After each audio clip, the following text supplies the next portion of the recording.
اعوذ باللہ من الشیطان الرجیم بسم اللہ الرحمن الرحیم من اجل ذلک کتبنا علی بنی اسرائیل انہ من قتل نفسا بغیر نفس او فساد فی الارض۔ اسی وجہ سے ہم نے بنی اسرائیل کے نام یہ حکم نامہ لکھ دیا تھا کہ جو شخص بھی قتل کرے کسی شخص کو جبکہ اس نے کسی کو قتل نہ کیا ہو یا اس نے زمین میں فساد بھی نہ مچایا ہو، فَكَأَنَّمَا قَتَلَ النَّاسَ جَمِيعًا، تو گویا کہ اس نے ساری کی ساری انسانیت کو قتل کر دیا ہے۔ وَمَنْ أَحْيَاهَا فَكَأَنَّمَا أَحْيَا النَّاسَ جَمِيعًا، اور جس نے زندگی بچائی ایک شخص کی سو گویا کہ اس نے ساری کی ساری انسانیت کی زندگی بچائی ہے۔ چونکہ قتل و غارت ایک بہت قبیح اور برا عمل تھا جس کا تذکرہ گزشتہ آیات میں ہوا، اور خاص طور پر بنی اسرائیل والوں کا ہی یہاں پر بھی تذکرہ ہے، یہود و نصارہ کا، اور ان کے بارے میں واضح طور پر دو چیزیں ہمارے سامنے آئی ہیں۔ ایک تو یہ کہ جہاد کا حکم دیا تو وہاں بزدلی کا مظاہرہ کیا، اور جب قتل ناحق سے اپنوں کو قتل کرنے سے روکا تو وہاں پر بڑے جری اور بہادر ثابت ہوئے۔ چنانچہ بزدل قسم کے لوگوں کا ہمیشہ سے یہی شیوہ رہا ہے کہ یہ گھر میں شیر ہوتے ہیں اور باہر کچھ بھی ثابت نہیں ہوتے۔ اکثر و بیشتر گھروں میں فساد مچانے والے، گھروں میں پورے کے پورے خاندانوں کو مشکل میں ڈالنے والے ایسے لوگ ہوتے ہیں جو بسا اوقات کسی کے سامنے ایک بات کرنے کی بھی جرت نہیں رکھتے۔ تو ان کا یہ مزاج واضح طور پر سامنے آ گیا۔ آگے یہ بھی ذکر آ رہا ہے کہ ہم نے پیغمبر بھی بہت زیادہ ان میں بھیجے، 4000 کے لگ بھگ پیغمبر بھیجے جنہوں نے یہ بات سمجھانے کی کوشش کی، لیکن یہ تھے کہ بعض آنے کا نام ہی نہیں لے رہے تھے۔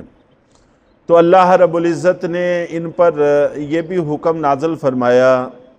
کہ کسی شخص کو قتل نہ کرو، اور اس کے ضمن میں قتل کی جائز کچھ صورتیں بھی ذکر کی ہیں۔ مثال کے طور پر اگر کسی نے ناحق کسی کو قتل کیا ہو جان بوجھ کر، تو بدلے میں قاتل کو قتل کیا جاتا ہے، جس کو قصاص کا نام دیا گیا ہے، قصاصاً قتل کرنا۔ یہ بھی اگرچہ ہر کسی کے لیے جائز نہیں ہے، یہ صرف صاحب اختیار، صاحب اقتدار لوگوں کی ذمہ داری ہے۔ ہر بندہ قانون کو اپنے ہاتھ میں نہیں لے سکتا۔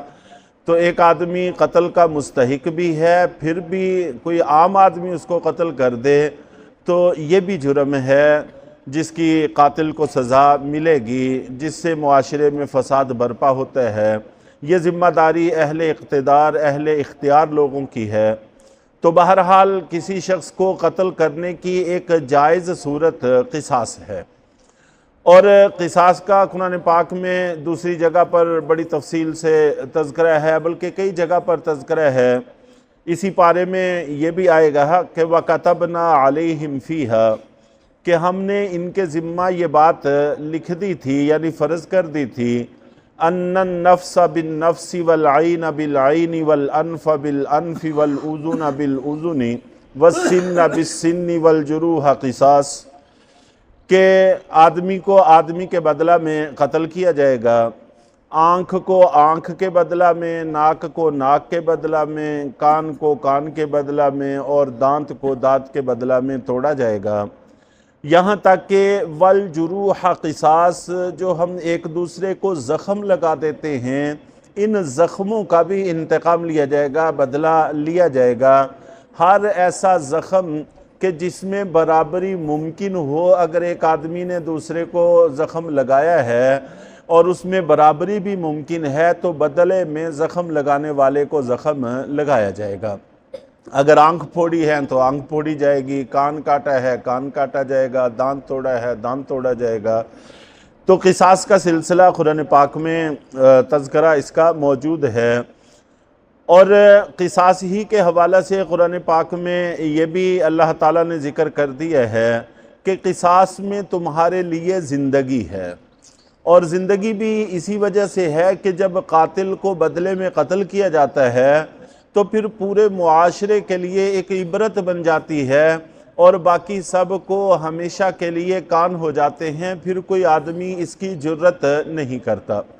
چنانچہ اس وقت بھی اسی دنیا میں بستے ہوئے، اسی حالات میں، اسی صدی میں جیتے ہوئے ایسے لوگ موجود ہیں، ایسے ملک موجود ہیں جہاں سالوں میں کبھی کوئی ایک قتل کا واقعہ پیش آتا ہے، اس لیے کہ وہاں پر قصاص کا قانون نافذ ہے، اور جہاں پر قصاص کا قانون نافذ نہیں ہے وہاں پر روز مرہ سینکڑوں قتل ہو جاتے ہیں اور کوئی پوچھنے والا نہیں ہے۔ تو بہرحال قصاص اس میں اللہ نے فرمایا ہے کہ تمہارے لیے زندگی ہے، اور قصاص کا ایک مکمل نظام ہے جو اللہ رب العزت نے قرآن پاک میں ذکر کیا ہے۔ اور جو بنی اسرائیل پر حکم لکھا تھا ان میں سے ایک تو یہ کہ قصاصاً قتل نہ کیا گیا ہو، اور یا پھر وہ زمین میں فساد مچاتا ہو اس وجہ سے اس کو قتل نہ کیا گیا ہو۔ زمین میں فساد مچانے کی بہت ساری صورتیں ہیں، مثال کے طور پر اگر کسی شادی شدہ نے بدکاری کی تو اس کی سزا بھی اس کی جان لینا ہے، میدان میں اس کو گاڑ کے پتھروں سے اس کو سنگسار کیا جاتا ہے۔ اور اسی طرح اگر کسی آدمی نے ڈاکہ ڈالا ہے تو ڈاکے کی بعض صورتیں ایسی ہیں کہ بدلے میں اس کو قتل کیا جائے گا، چنانچہ اگلے درس میں اس کی تفصیلات آ رہی ہیں، اور ڈاکوؤں کا مکمل تفصیل کے ساتھ ذکر موجود ہے، تو انشاءاللہ اس کی تفصیل اگلے درس میں عرض کی جائیں گی۔ تو یہ چند صورتیں ہیں کہ بدلے میں قتل کیا جاتا ہے مجرم کو۔ اگر ایسی کوئی صورت بھی نہیں تھی، نہ تو اس نے کسی کو قتل کیا ہے، نہ اس نے ڈاکہ ڈالا ہے، نہ اس نے کوئی بدکاری کی ہے، پھر بھی اس آدمی کو قتل کر دینا، یہ گویا کہ ایسا ہے جیسا کہ پوری انسانیت کو قتل کرنا، اور پوری انسانیت کو قتل کرنا یہ اس طور پر ہے کہ آپ نے گزشتہ آیات میں واقعہ پڑھا کہ جس میں حضرت آدم علیہ السلام کے ایک بیٹے نے دوسرے بھائی کو قتل کر دیا، قابیل نے حابیل کو قتل کر دیا، اور قتل کرنے کی وجہ یہ تھی کہ وہ بھائی اس کی ایک ناجائز خواہش کے سامنے رکاوٹ بن رہا تھا۔ تو جیسے آج اس کی ایک خواہش تھی اور ایک بھائی اس کے اندر رکاوٹ بن رہا تھا، تو اس نے اپنی خواہش کو پورا کرنے کے لیے اس کو راستے سے ہٹانے کا آسان طریقہ ڈھونڈ لیا کہ اس کو قتل کر دیا جائے۔ کل اس کے ذہن میں کوئی اور خواہش بھی ابھر سکتی ہے، تو ظاہر ہے کہ یہ اس کو پورا کرنے کے لیے دوسرے کو بھی قتل کرے گا۔ پرسوں اس کے ذہن میں کوئی اور خواہش نکل سکتی ہے۔ تو خواہشیں تو بے شمار ہیں کہ انسان کے دل کے اندر خواہشوں کا ایک سمندر ہے جو ہر وقت ٹھاٹھے مارتی موجوں کی طرح ابھرتا رہتا ہے۔ تو گویا کہ یہ ایک ذہنیت پنپ رہی ہے، ایک ذہنیت وجود پکڑ رہی ہے کہ اپنی خواہش کے راستے میں جو بھی آئے اس کو قتل کر دیا جائے۔ تو جب یہ ایسا کرے گا تو اس کو دیکھا دیکھی اور بھی لوگ بہت ساری خواہشیں رکھتے ہیں، تو وہ بھی یہی سلسلہ قائم کر دیں گے، اور پھر اسی طرح جب یہ کسی کو قتل کرے گا تو دوسرا بھی اسی کی طرح کا انسان ہے، اس کو بھی اللہ نے ویسے ہی ہاتھ، ویسے ہی پاؤں، ویسا ہی دل دماغ دیا ہے، وہ اس پر اٹیک کرے گا۔ اگر یہ اس نے ایک کو قتل کر دیا ہے، اس کے ورثہ اس کو بدلے میں قتل کریں گے، تو یوں کئی شکلوں میں قتل کا ایک سلسلہ چل نکلے گا جو پوری انسانیت کی تباہی اور بربادی کا سبب بنے گا، کسی کو بھی تحفظ میسر نہیں آئے گا۔ یہ مفہوم ہے کہ ایک انسان کو قتل کرنا گویا کہ ساری انسانیت کو قتل کرنا ہے، کہ ہر انسان کسی نہ کسی آدمی کی خواہش کی زد میں رہے گا، کسی وقت بھی اس کو کسی بھی چھوٹی بڑی خواہش کے بدلے میں رستے سے ہٹایا جا سکتا ہے، تو امن تباہ ہو کے رہ جائے گا۔ اور اسی طرح اگر کوئی آدمی اپنی خواہش دبا جاتا ہے تو کسی کی جان بچا لیتا ہے، تو یہ گویا کہ ایسا ہے کہ جیسا کہ اس نے پوری انسانیت کے زندہ رہنے کا سامان مہیا کیا۔ تو یہ ایک ذہنیت ہے کہ آدمی خواہشوں کو قربان کرے لیکن اپنے بھائیوں کو قربان نہ کرے۔ تو یہی یہاں پر سمجھایا جا رہا ہے کہ نفس و شیطان کے ہتھے چڑھ کر اس قسم کے کام نہ کیے جائیں کہ پوری انسانیت کی تباہی اور بربادی کا سامان ہو۔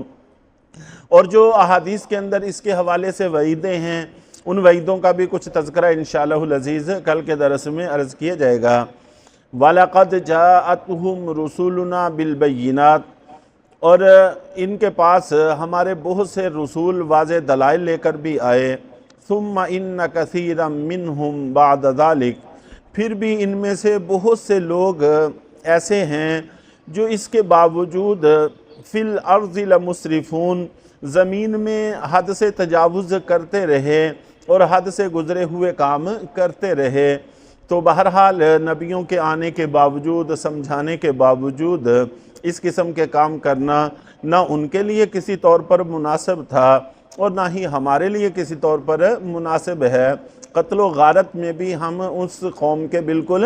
برابر ہوتے چلے جا رہے ہیں۔ تو ہمیں بھی اپنے معاملات کو دیکھنا چاہیے۔ اللہ تعالی ہم سب کو عمل کی توفیق عطا فرمائے۔